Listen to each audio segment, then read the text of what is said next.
Agencies tied to headcount are going to get phased out.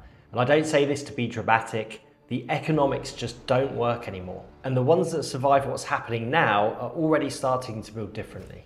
Here's what I'm covering today.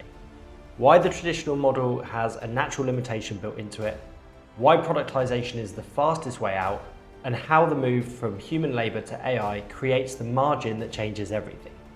And why role first brings it all together. The traditional agency model has always worked like this. You win new work, you hire people to deliver that work. Then you go after better work and you hire more senior people to deliver that work. Headcount goes up in line with revenue. Almost every single time this is the case. And this has always favored bigger agencies because they can afford to hire smarter, more senior people. Bigger contracts means more margin to play with, and so they keep winning the better work. For a small agency trying to break through that cycle, it gets harder every single time. That's until now.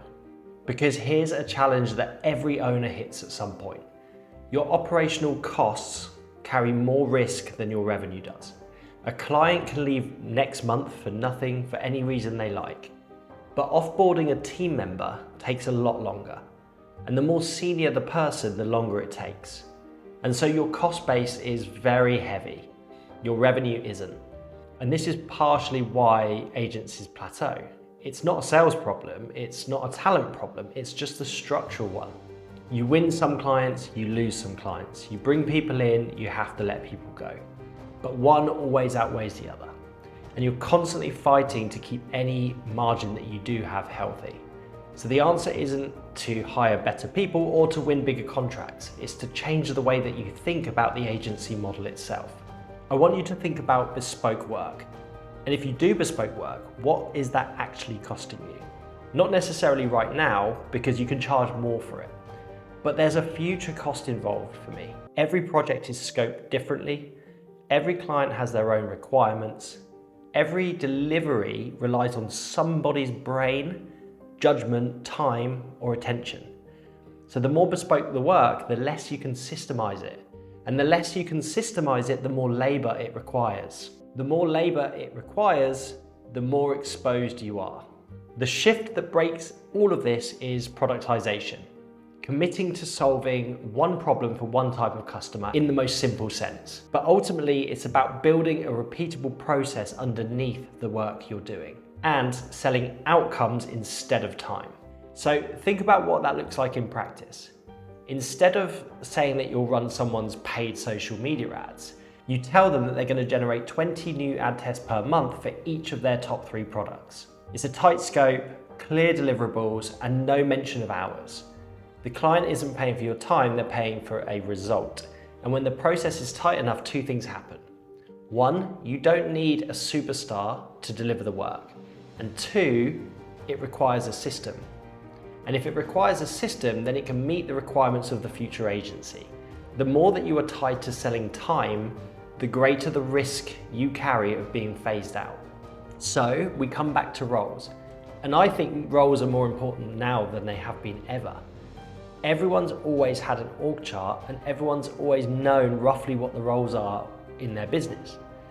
But most of those aren't really defined that well. They're often vague, they're loose, and I haven't met many businesses where everybody in the team has KPIs that they're genuinely measured and held accountable to. I coach agencies to run a role-first model. And the more I think about it, the more the agency of the future supports that thinking.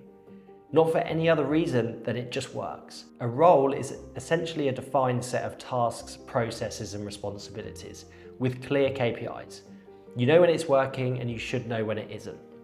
Whether you put a human or AI agent into that role is almost secondary, because as long as the role is clearly defined and follows a systemized workflow, you can replace labor with computing power, now or at least in the very near future. And in the same way you think about seniority when hiring people, you also have seniority when choosing models. Rough examples, look at something like Opus as your senior, look at something like Sonnet as a mid-level, and look at something like OpenAI's mini LLMs as your juniors. Complex work needs senior people, and complex work needs a more capable model. It's just as wasteful to use a high capability model on a basic task as it is to pay someone senior to do basic work. The structure's the same, it's role first. A productized approach forces you to build systems. Those systems can be broken down by hierarchy, and that's where the advantage lies. Because the advantage for your agency is the arbitrage. It's the spread between the cost of human labor and the cost of the agent or model that you deploy. That spread is your profit. And that's what breaks you free from the linear relationship between headcount and revenue. You no longer need to hire every time you take on work. And for the people you do hire, you can hire better ones because you're running at much higher margins. People who handle communication and relationships and make judgment calls, the things that no model does properly right now, really. And that trade-off is a good one. The agencies that are going to struggle aren't necessarily the ones ignoring AI entirely. You can be highly bespoke, super high ticket, and built around a core of extremely intelligent people. That carries its own risks, but it is a model. On the other extreme, you've got the I replace my entire team with AI crowd that never seem to actually show it working, do they? And then there's the majority sat in the middle. The ones using AI in different ways and going in different directions. And the ones with the real risk are the ones just prompting into an LLM and calling it an AI strategy.